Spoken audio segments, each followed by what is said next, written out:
keberanian Kumaila melepas jilbab dan memberikan pencerahan baru terhadap Muslim ini membuat MUI, Muhammadiyah, ataupun kebanyakan ulama-ulama, bahkan para mu'alaf kepanasan. Hebat sekali ini Kumaila, saudara-saudara. Kain penutup alat kelamin. Aku juga dulu waktu muda pakai kerudung ya, dan waktu aku lepas juga lumayan dapat tekanan sosial, baik berupa cercaan ataupun ceramah ya. Tapi coba deh, masa Tuhan yang adil dan maha penyayang akan menjebloskan seorang perempuan karena nggak nutup rambutnya, terlepas apakah dia itu pribadi yang baik ataupun enggak. Sementara laki-laki bebas tuh kibas-kibas kalau mau. Teman-teman, insya Allah dirahmati Allah, ada beberapa alasan kenapa seorang muslimah itu belum juga mengenakan penutup aurat, atau yang dikenal dengan di Indonesia dengan hijab, jilbab, kerudung, ataupun yang lainnya ya. Kalau gampangnya belum menutup aurat, kira-kira gitu ya. Alasan yang pertama, mereka belum tahu, mereka nggak tahu, mereka nggak paham, termasuk di dalamnya, bahwa menutup aurat ini adalah sesuatu yang memang diwajibkan oleh Allah Subhanahu Wa Taala.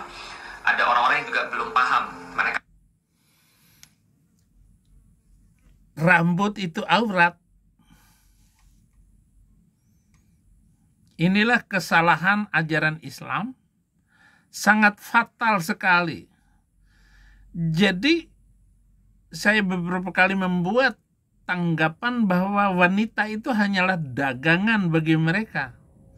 Dan kenapa Felix Xiao itu menanggapi? Kenapa? Karena dia jualan jilbab. Supaya banyak laku jilbabnya itu, maka dia memberikan tanggapan-tanggapan dan mengatakan bahwa Kumaila ini wanita yang menentang syariat Islam. Memang di dalam Al-Quran, ya ayuhan nabiyyu qul li azwajika wa banatika wa nisa'il mu'minina yadnina alaihinna min jalabibihinna dzalika adna ay ya'rafna fala yu'dzaina wa kana Allah ghafurar rahima. Jadi hai wanita, wahai Nabi, katakan kepada istri-istrimu, anak-anak perempuan istri mukmin, hendaklah mereka menutup jilbabnya ke seluruh tubuh mereka. Ke seluruh tubuh mereka ini tambahan terjemahan. Yang demikian itu agar mereka mudah untuk dikenali, sehingga mereka tidak diganggu oleh orang lain. Dan Allah Maha Pengampun, Maha Penyayang. Al-Ahzab ayat 59.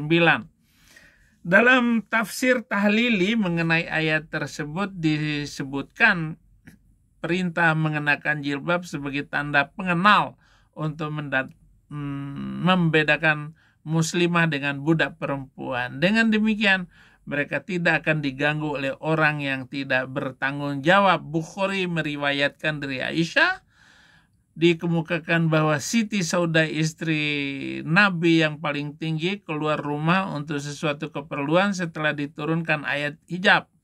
Seorang wanita yang badannya tinggi sehingga mudah dikenal orang. Pada waktu itu Umar melihatnya dan dia berkata, "Hai Saudah, demi Allah, bagaimanapun kami akan dapat mengenalmu, karenanya cobalah mengapa engkau keluar." Dengan tergesa-gesa ia pulang, dan saat itu Rasulullah berada di rumah Aisyah sedang memegang tulang.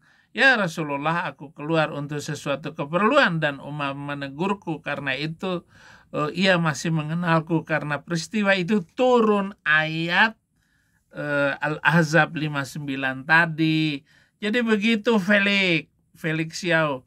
Jadi si Umar ini suka mengganggu cewek-cewek yang buang air, dan bukan sekedar diganggu, tetapi Umar ini memang manusia kurang waras di dalam hal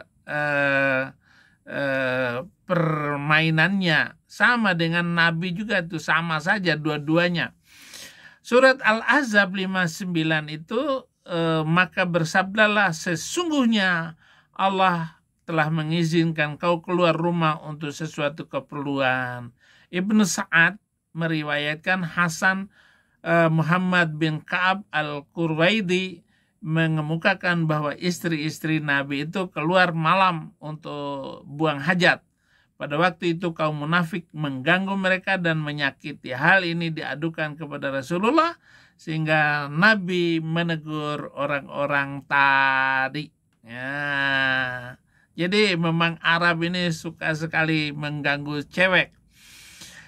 Di Yeremia 3 ayat 2, layangkanlah matamu ke bukit-bukit gundul dan lihatlah di manakah engkau tidak pernah ditiduri, di pinggir jalan-jalan engkau duduk menantikan kekasih, seperti seorang orang Arab di padang gurun. Engkau telah mencemarkan negeri dengan zinahmu dan dengan kejahatanmu. Jadi itu yang dilakukan oleh si Arab ini. Umar bin Khattab tentu saja, saudara-saudara. Mereka tahu, tapi pengetahuan mereka itu tidak sampai untuk membawa mereka yakin mantap untuk bisa berhijab.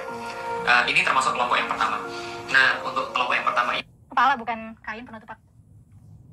Kepala bukan kain. Begitulah perdebatan antara Felix Xiao dengan Kumaila. Dan kita dengar bahwa pendapat Kumaila, masa orang baik atau tidak baik kelakuan orang ini, masa gara-gara tidak menutup rambut dianggap berdosa dan dimasukkan ke dalam neraka. Yang benar aja, Najwa Shihab, putri dari Quraisy Shihab, seorang ahli tafsir ternama di Indonesia, sampai sekarang nggak pakai jilbab. Putri Ridwan Kamil lepas jilbab, dan banyak sekali yang akhirnya lepas jilbab. Tetapi anak-anak rohani saya yang ada di mana-mana, yang di seluruh Indonesia, kalau kebiasaan mau pakai jilbab, tetap pakai jilbab. Terus pakai jilbab, nggak masalah. Lalu ditanya, apakah nggak ini? Nggak apa-apa. Kenapa? Karena di dalam Alkitab pun itu ditulis tentang menutup kepala itu. 1 Korintus 11 ayat 6-7, sebab jika perempuan tidak mau menudungi kepalanya, maka haruslah ia juga menggunting rambutnya. Tetapi jika bagi perempuan adalah penghinaan bahwa rambutnya digunting atau dicukur, maka haruslah ia menudungi kepalanya. Sebab laki-laki tidak perlu menudungi kepalanya, ia menyinarkan gambaran dan kemuliaan Allah, tetapi perempuan menyinarkan kemuliaan laki-laki. Antara keduanya, antara pembelaan saudara Felix Xiao dengan apa yang saya sampaikan di dalam Injil, saya tahu bahwa Felix Xiao membela berjilbab ya karena dia banyak mendapat keuntungan dari jual jilbab di Tanah Abang. Terima kasih saudara-saudara. Tuhan Yesus memberkati.